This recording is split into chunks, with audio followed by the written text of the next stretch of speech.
生生说3日就能破案，结果呢？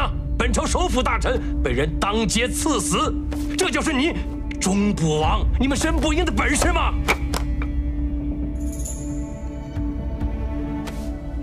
陛下，申不赢萧北明求见。来得正好，让他进来。我倒是想看看他怎么跟朕解释。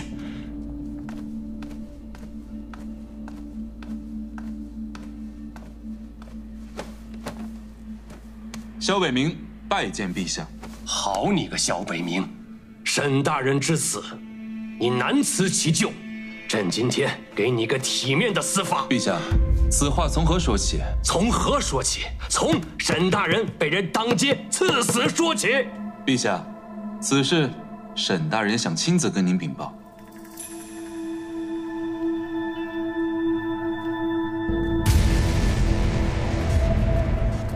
臣沈弼拜见陛下。沈大人，陈来生，做笔生意。臣找人做了人皮面具，足以以假乱真。马车上死的是关押在沈不赢的死囚。臣本想以此计抓捕叶煞，却不料无功而返。萧北明，可是你答应朕的，3日之内此案必有进展。现在3日之期已到，你今日最好给朕一个交代。臣正准备跟陛下禀报碑相血泪和3位大人的死亡真相。站起来说。谢陛下。师父。钟爱卿也站起来吧。师父。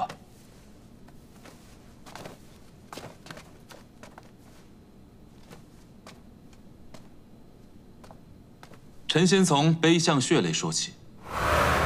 虽然陛下命人擦去了碑相上的血泪，但事过留痕，还是被我发现了端倪。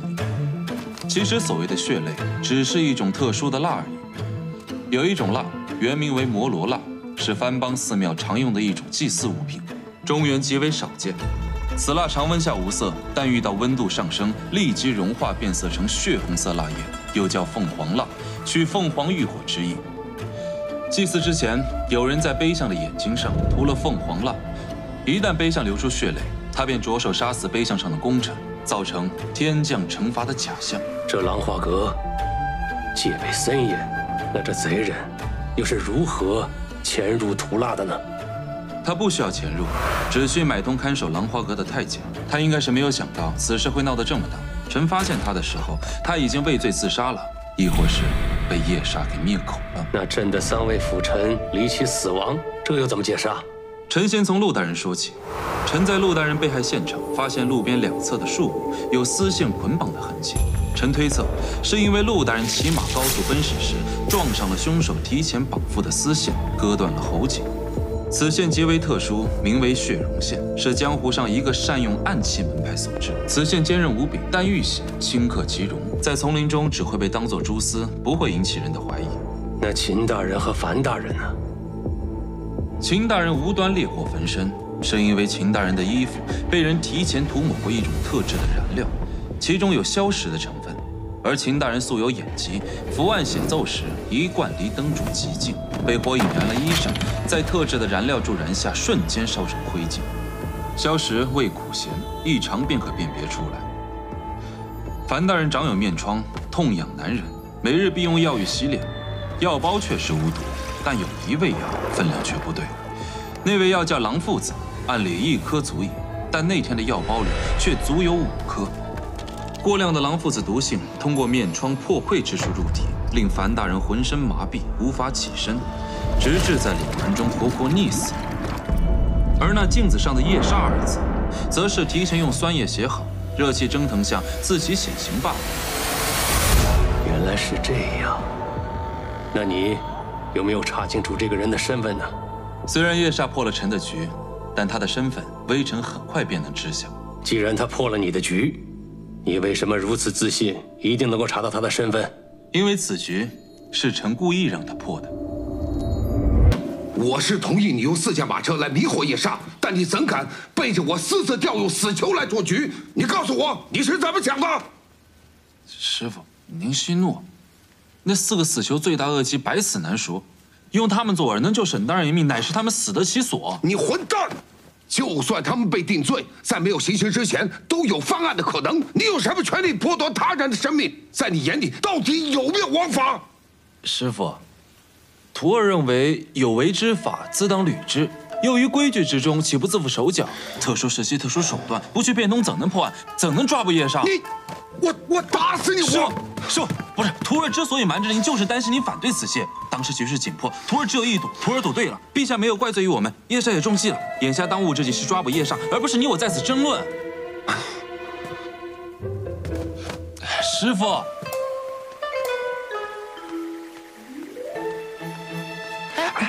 我爹跟我师兄在里面吗？这会儿可千万别进去了。他们从宫里回来以后，师傅就一直黑着脸，两个人好像吵起来了。什么？你办案太傲慢，我怕你早晚会栽在你的傲慢上。你现在还年轻，马上要跟雪曼成亲，我不想你走向歧途，将来后悔，你懂吗？师傅，您将我一手养大，又教我一身本领，恩重如山。您在我心中与我生父无异，我绝不会忤逆于您。若师傅觉得徒儿错了，待此案结了，叶莎落网了，徒儿再向您父亲请罪，届时要杀要罚，皆听师傅处置。罢了。圣人云：“不愤不启，不飞不发。”人呐，只有栽的跟头以后，你才能知道谨慎小心。此事暂且不提，等破了案以后再说吧。多谢师傅。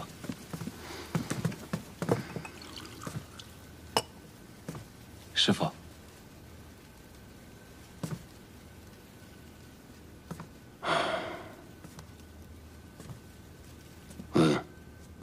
你在宫里说你是故意让叶莎破局，好查出他的身份线索，是怎么回事啊？当我查明3位大人的死亡真相时，便发现叶莎的身份绝非寻常。3位大人的生活习惯、行踪动向本是绝密，绝非寻常人能查到，所以徒儿怀疑。你怀疑叶莎是朝中之人？没错，但朝堂人员众多，必须要缩小范围，所以我利用那天从沈府出来的4辆马车做了文章。我以求援之名，将沈大人在4辆马车上的假消息定向传给了朝中具备作案能力的官员。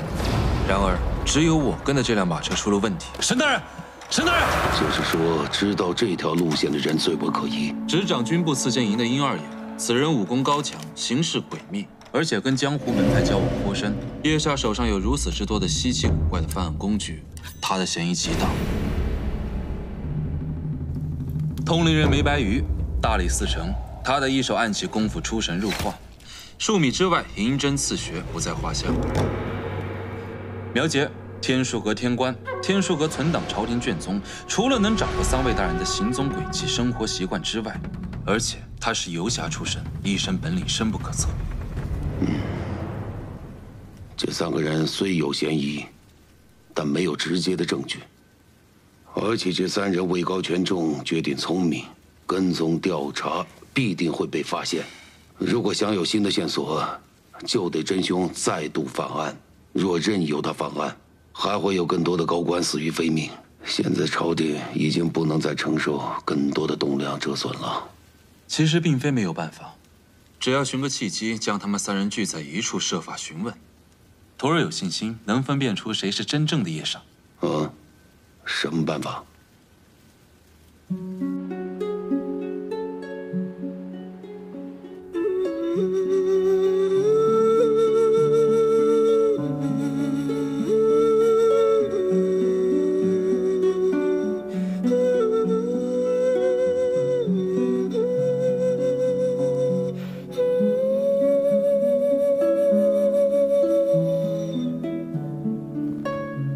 你是怎么想的？这是你跟雪曼的终身大事，岂能作为忌惮之用？这是眼下最合适的时机，错过了这次，不知道叶莎还会犯下多少案子。叶莎凶残，万一出了事，你将如何收场？不入虎穴，焉得虎子？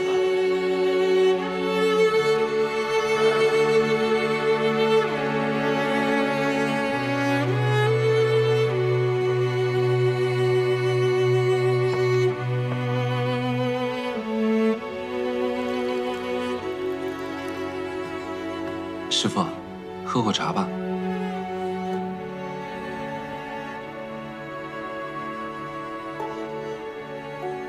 师傅，陪徒儿下盘棋。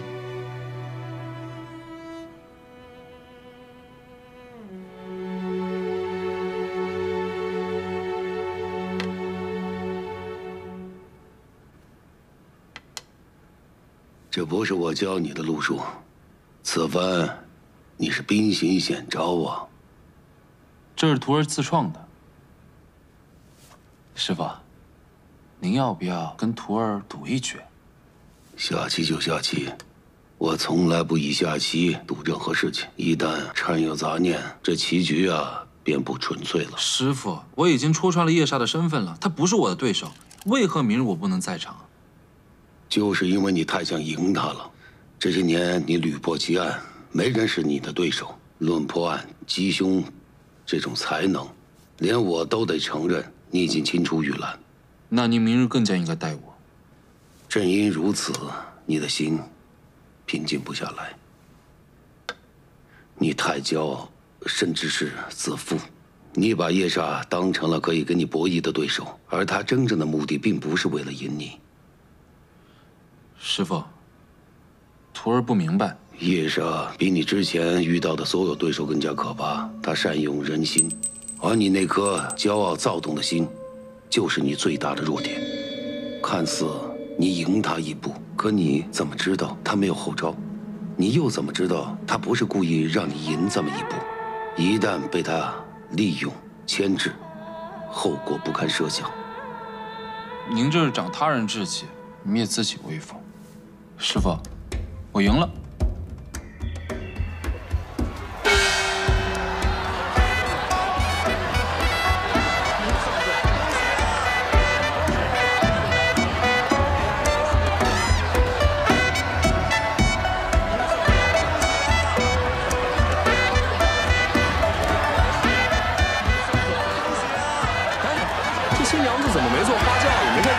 听到了吗？有人问你呢。我可不是一般的新娘子。我今天给你挑的这个马夫也不一般。周凤渊，你平日里穿的花枝招展也就算了，怎么今天还穿红色？本公子爱穿什么就穿什么，你管得着吗？诸葛马夫，今天本姑娘大婚，说句吉祥话来听听。叶少还没有抓到，你们别得意得太早。双喜临门，叶少你赶上了。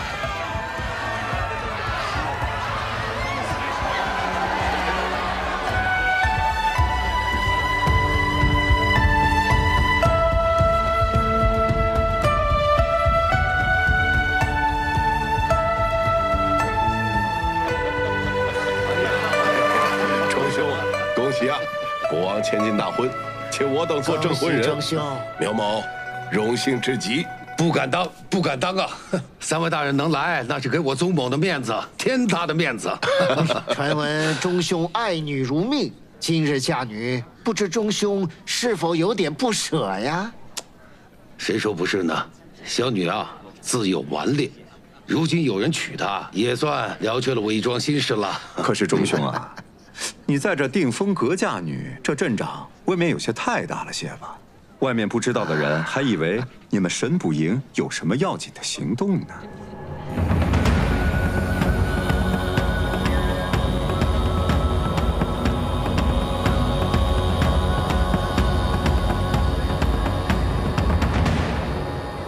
你如此谋划，岂不是将在场的所有人置于险境之中吗？这万一出了事，你将如何收场？只要计划得当，徒儿有信心能够保证在场所有宾客的安全。方副座，这位是羽林郎统领霍宗耀霍将军，多谢将军今日前来鼎力相助。见过霍将军。钟兄，你我不必客气，事关重大，说说你的计划。这北冥啊，是我的儿徒，不是赘婿，不能在府上办宴，自然得找一个风景秀丽的地方了。啊，有理有理。是。好，来了。好，来，三位请。好好好，好，大哥请。贤弟请。恭喜啊！恭喜恭喜恭喜！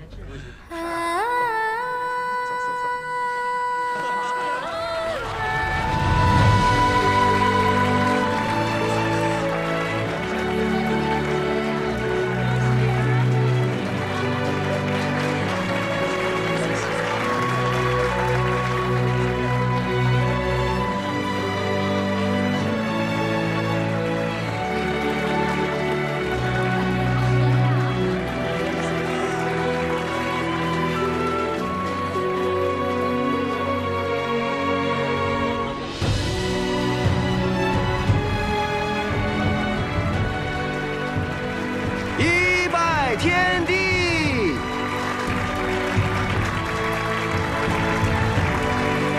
二拜高堂。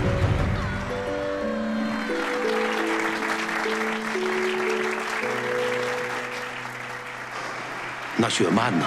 你考虑过她的感受吗？婚姻之于女子何其重要！这些年，她为你付出了多少情谊，盼望这一天又盼了多久？难道你想让她在这一天还担心自己夫君的安危吗？你们刚说的我都听到了，我赞同师兄的计划。师妹，你什么时候来的？爹爹，这确实是我期盼了很久的婚礼。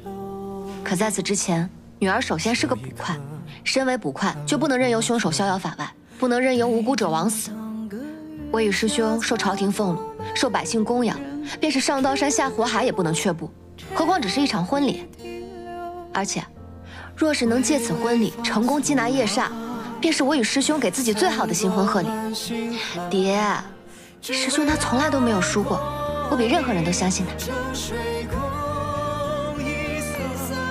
明天一定不会有事儿。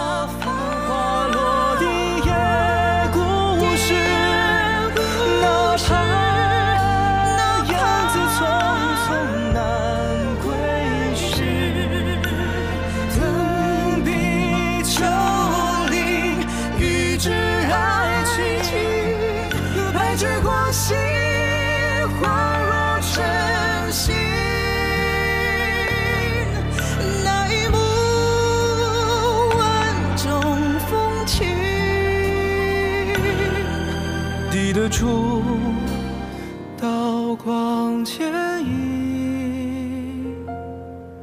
此番与夜煞交手，万一我有个闪失，有你陪在他身边，为师也就放心了。师父，您这话的意思？北冥，这不是师命，是师父作为一个父亲对你的请求，也是为师最大的私心了。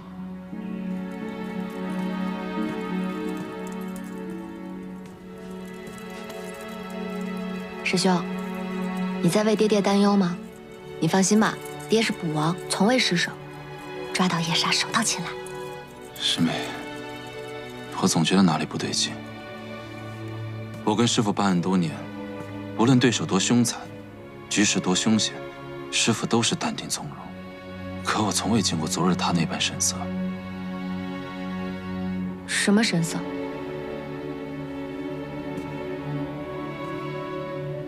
师父他像是在交代后事。爹，您怎么来了？给。这是什么？这是你的嫁妆。爹将家里所有的田地铺子的地契，全存在了钱庄，以此搬制为信物，可去取出。爹这辈子没攒下多少家产，可是全凑出来也可以让你衣食无忧了。爹，听我说，你知道吗？女孩子家有了钱，才会有底气。来，让爹再抱抱。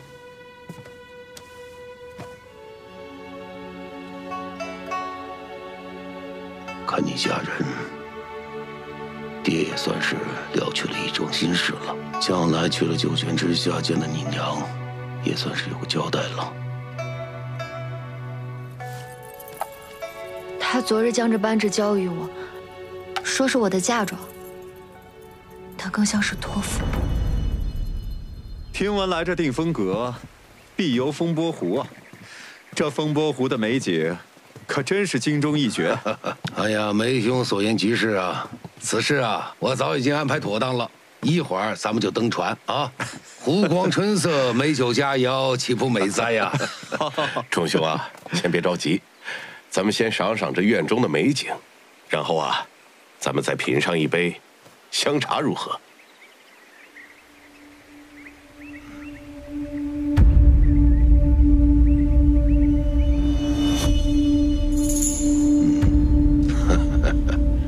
就听苗兄的。好。师兄，我陪你一起去，帮爹爹缉拿夜煞。对不起，师妹，我答应了师父，不能让你受伤。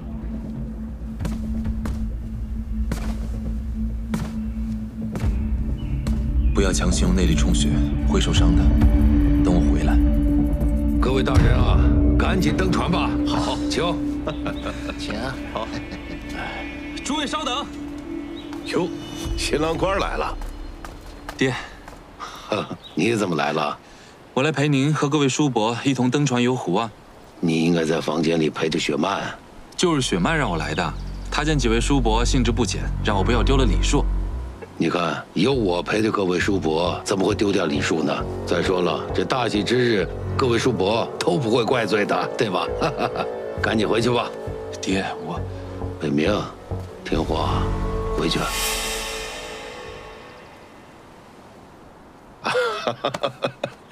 哎呀，仲兄啊，既然新郎官有这份心意，新娘子也不介意，不如让他跟我们一起游湖，不会耽搁太久。我等啊，以沾沾新郎官的喜气。对，新郎官屡破奇案，我对这些案情啊，早就开始好奇了。今天正好当面讨教一番。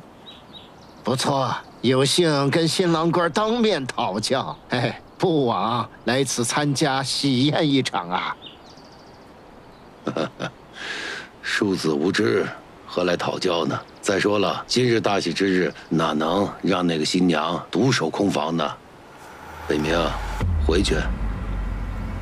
钟兄，如此固执，这船上不会另有隐情吧？钟兄，有话便讲，不必弯弯绕绕的。钟兄啊，莫不是心怀鬼胎吧？各位叔伯说笑了，我父亲爱女心切，不愿让雪曼独守婚房，承蒙各位叔伯抬举，晚辈恭敬不如从命。师父，你就让我跟各位叔伯登船游湖吧。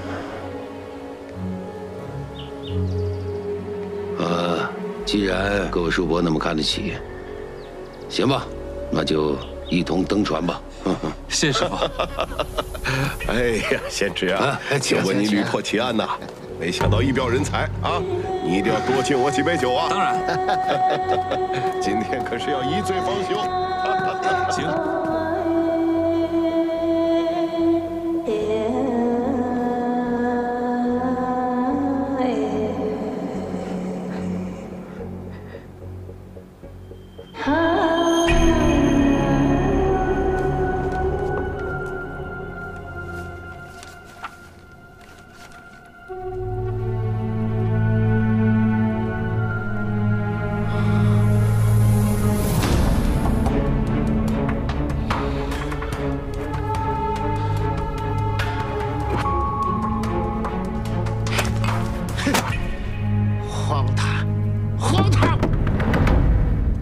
怀疑我们是夜煞，这就是你们的待客之道吗？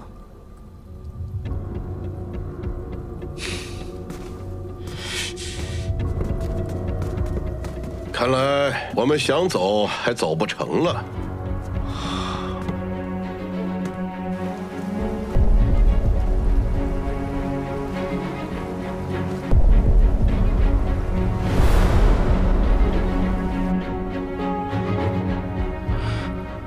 申不赢真是好大的胆子，竟然敢拘禁朝廷命官！此事我一定会禀报陛下。钟云赤，你就等着被治罪吧！哼！诸位大人稍安勿躁，若未得陛下首肯，我申不赢怎敢如此安排？什么？此事是受陛下之命？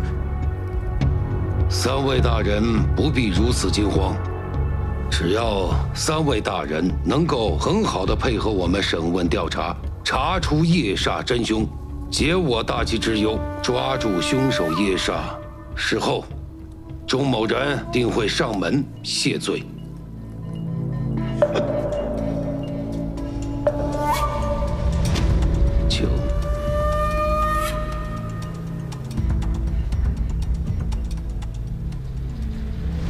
按照卷宗所说，你们就是用马车之计，就把叶煞的罪名安在了我们3人身上。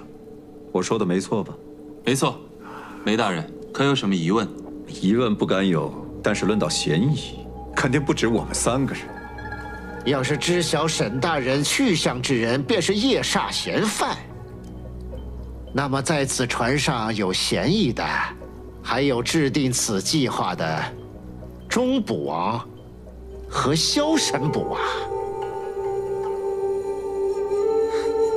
若我和我师父有嫌疑，何必去破那3起案件，又何必大费周章的去引叶煞现身呢？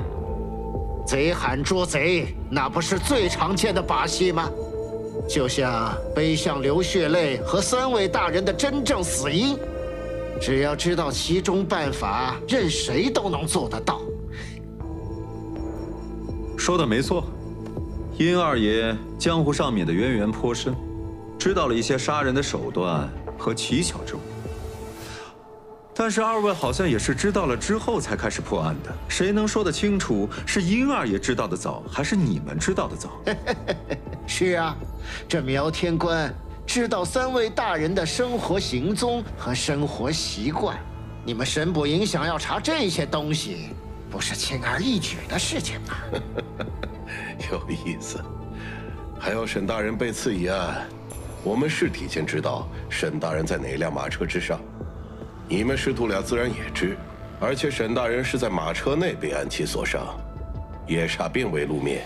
据我所知，钟捕王的暗器功夫也不差嘛。案卷上面讲，囚犯是死在马车之上的，可当时在马车上面，只有你萧神捕1人，没有旁人作证，谁能够证明当时的死囚是死于窗外的暗器打杀，还是死于他身旁之人之手？在座的各位虽然都有嫌疑，但叶煞只有1人。苗某虽不善破案追凶之事，但对叶煞的身份却有一些自己的推断。今日之所见，更是验证了苗某心中的推测。苗大人，你是知道谁是叶煞了吗？苗天官，你想说什么？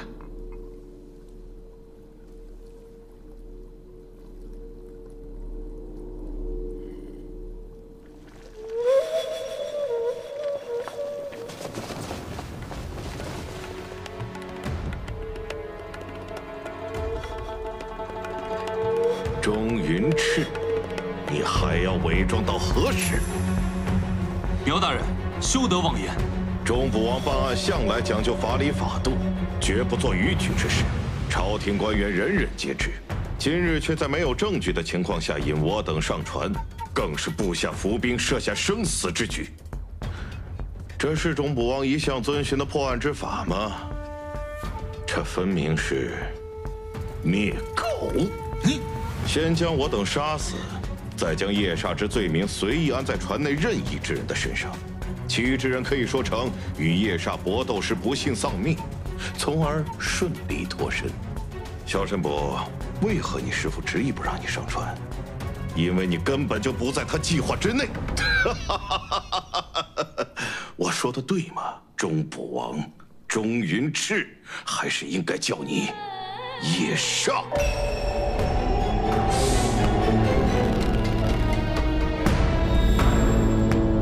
休要胡言！我师父请诸位大人上船，只为查验叶煞真身，从未想过要栽赃陷害，更不会加害于人。那我再给你讲个故事。苗大人，不要把事情搞到没有办法收拾的地步。既已上船，便没有回头路。什么故事？你到底想说什么？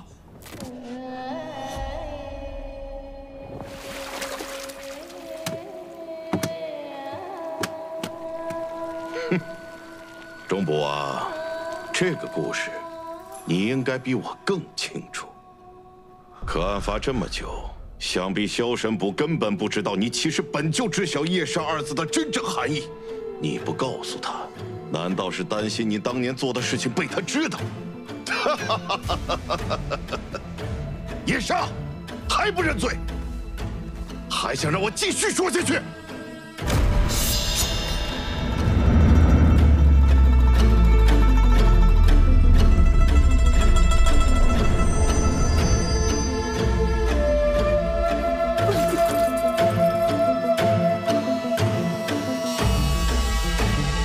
不好，有情况！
杀！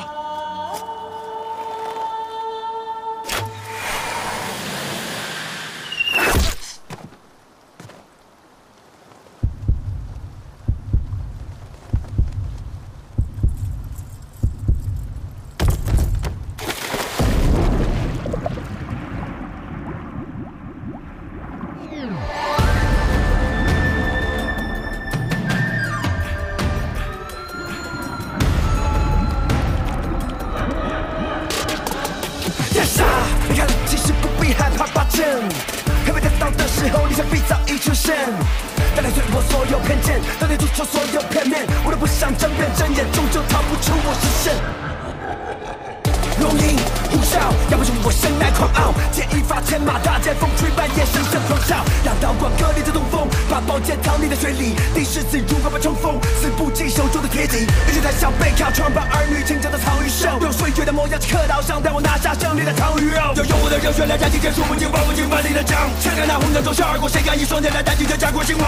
看见这天下的人，愿意不愿意身为人，燃尽这世界乱象。说是会溃比落一样流干，但为招人坚强，也绝世没王良。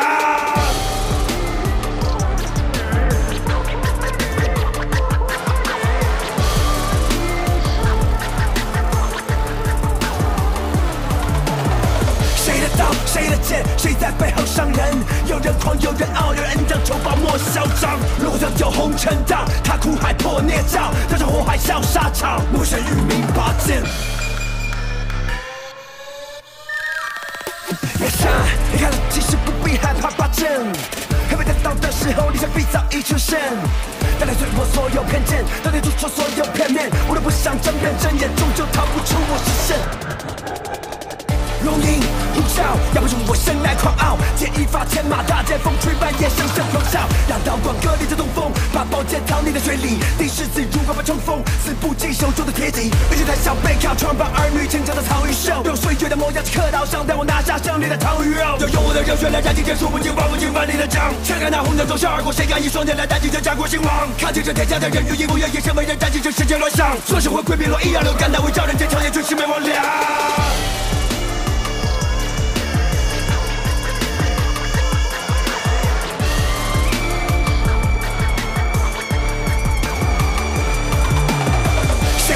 谁的剑，谁在背后伤人？有人狂，有人傲，有人恩将仇报莫嚣张。落掉酒红尘荡，他苦海破孽障，刀上火海笑沙场，魔神与民拔剑。